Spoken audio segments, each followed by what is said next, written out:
How to reactivate Instagram account if Instagram says you no longer have access and that Instagram removed it themselves.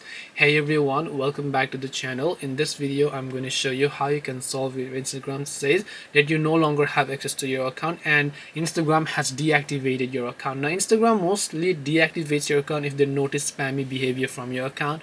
Maybe you just have a bot account, or maybe you just have a spammy account that you follow too many people and post something that violates the Instagram community guidelines as well. That is when Instagram might actually send you these kind of pop-ups. Now to basically solve this, we can't do it like this, but we have to contact Instagram Help Center itself. So you can go to Instagram Help Center from the very top of the screen there, and once you're there you'll find Instagram Help Center and you'll find the contact button. So you want to basically tap the contact option that you can find here.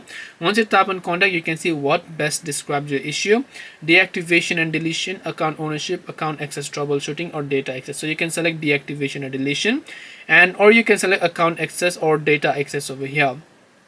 And now here you can see account access. Now under account access, select my account is deactivated and then just select the option called send. And then once you have done that, Instagram is most likely going to get in touch with you, and once done you should be able to reactivate your account. This way you should be able to reactivate Instagram account if Instagram has disabled. Hope this video was helpful. If you have got any questions, then feel free to leave them down. Thank you for watching and see you in the next video.